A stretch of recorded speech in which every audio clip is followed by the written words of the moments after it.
Hi friends, welcome back to my channel. Dear students, BEEE basic electrical and electronics engineering సంబంధించి కొన్ని model important questions గురించి ఈ వీడియోలో explain చేస్తాను.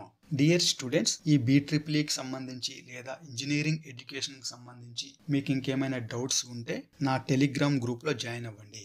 అలాగే ఈ BEEకి సంబంధించిన వీడియోస్ నా ఛానల్లో ఉన్నాయి.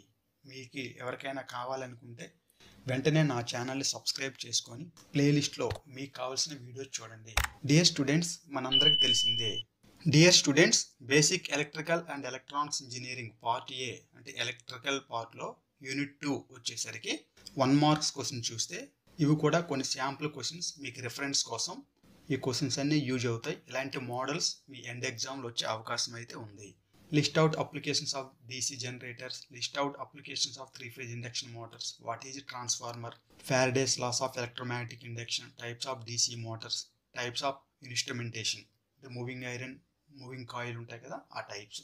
అలాగే 10 మార్క్స్ వచ్చేసరికి explain the construction and working principle of DC generator with neat diagram, explain the construction and working principle of three-phase induction motor. Next one, explain construction and working of permanent magnet moving coil instruments, different types of torques in indicating instruments, explain the construction and working principle of DC motor with a neat diagram and also mention its applications, explain the construction and working principle of alternator with a neat diagram. Next one, explain the construction and working principle of single phase transformer with neat diagram. Next one, explain construction and working of moving iron indicating instruments, also comparing with PMMC instruments. So ఈ type of questions అన్ని మీకు second unit కింద వచ్చే అవకాశం ఉంది.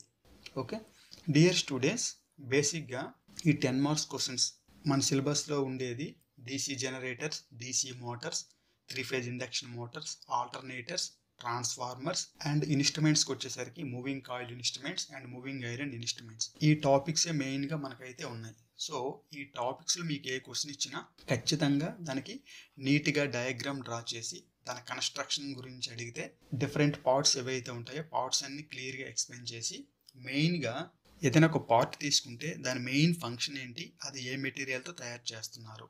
Okay, ఈ points పైన మీరు దృష్టి పెడితే సరిపోతుంది. For example, explain the construction and working principle of DC generator ఇచ్చారనుకోండి, DC జనరేటర్కి వర్కింగ్ ప్రిన్సిపల్ రాస్తారు. నెక్స్ట్ దానికి నీట్గా డయాగ్రామ్ ఉంటుంది కదా, కన్స్ట్రక్షన్ డయాగ్రామ్, అది డ్రా చేస్తారు.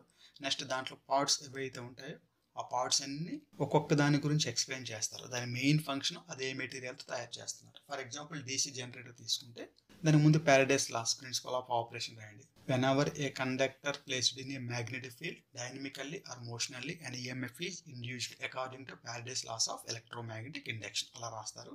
నెక్స్ట్ వచ్చేసి కన్స్ట్రక్షన్ డయాగ్రామ్ ఉంది కదా, కన్స్ట్రక్షన్ డయాగ్రామ్ నీట్గా డ్రా చేయండి. డ్రా చేసిన తర్వాత దానిలో పార్ట్స్ ఉంటాయి కదా, యోక్ అని, ఆర్మేచర్ అని, pole core, pole shoes, commutator, armature winding, field winding, brushes, bearings, ఇలా పార్ట్స్ ఏవైతే ఉంటాయో ఒక దాని తర్వాత ఒకటి నీట్గా రాసి దాని మెయిన్ ఫంక్షన్, ఆ పార్ట్ ఎందుకు, అది ఏ మెటీరియల్తో తయారు చేస్తున్నారు, ఈ విధంగా రాస్తే సరిపోతుంది. అలాగే మీకు ఏ క్వశ్చన్ ఇచ్చినా ఇండక్షన్ మోటార్ కానీ, ఆల్టర్నేటర్ కానీ, ట్రాన్స్ఫార్మర్ కానీ, DC మోటార్ కానీ, ఇన్స్ట్రుమెంట్స్కి వచ్చేసరికి moving iron, moving coil instruments ఏది ఇచ్చినా ఇదే ప్రొసీజర్ అనేది మీరు ఫాలో అవ్వండి. ఖచ్చితంగా ఎంటీ పేపర్ ఇవ్వకుండా ఏదో ఒకటి రాసి డయాగ్రామ్ నీట్గా డ్రా చేసి దానికి సంబంధించిన థియరీ కొంచెం రిలేటివ్గా రాసినా సరిపోతుంది. ఓకేనా, ఈ విధంగా రాసినట్టయితే మీరందరూ పాస్ అవుతారు. ఓకేనా డియర్ స్టూడెంట్స్, ఈ వీడియో మీకు బెనిఫిట్ అయ్యిందని భావిస్తే వెంటనే లైక్ చేసి మీ ఫ్రెండ్స్ అందరికీ షేర్ చేయండి. అలాగే ఈ BEEకి సంబంధించిన వీడియోస్ నా ఛానల్లో ఉన్నాయి. మీకు ఎవరికైనా కావాలనుకుంటే వెంటనే నా ఛానల్ని సబ్స్క్రైబ్ చేసుకొని ప్లేలిస్ట్లో మీకు కావాల్సిన వీడియోస్ చూడండి.